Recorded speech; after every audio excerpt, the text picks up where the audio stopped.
अत्यंत वेदनादायी आहेत. नियती एवढी कठोर आणि क्रूर असू शकते का, ही असा माझा प्रश्न खरं तर ज्या वेळेला ही बातमी टी व्हीवर मी बघितली ऐकली त्यावेळेला मनामध्ये पहिला प्रश्न आला.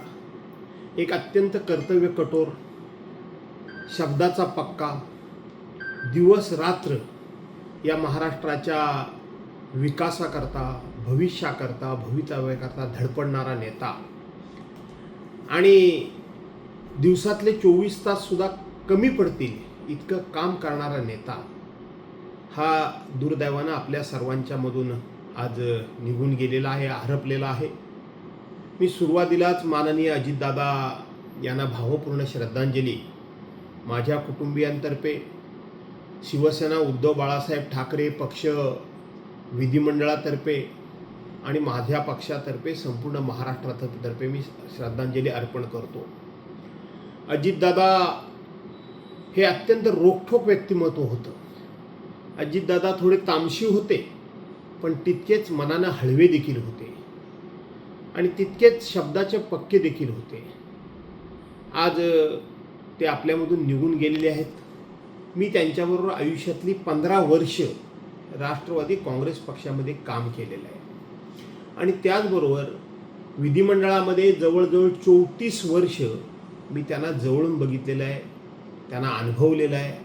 त्यांचा स्वभाव, त्यांची वागण्याची पद्धत, त्यांची काम करण्याची हातोटी ही मी जवळून अभ्यासलेली देखील आहे.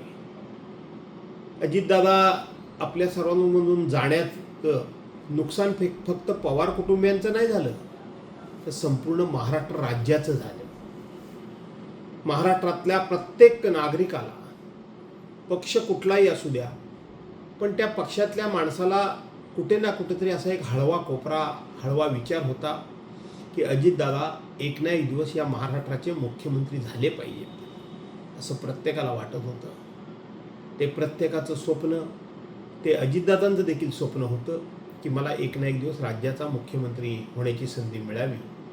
ही सगळी स्वप्न आजच्या अपघातामध्ये पूर्णपणे धुळीस मिळाली, जळून खाक झाली आणि आज अजितदादा आपल्या सर्वांना सोडून गेलेले आहेत. याचा प्रचंड असा या ठिकाणी धक्का तर आहेच, पण अतीव दुःख होते मला.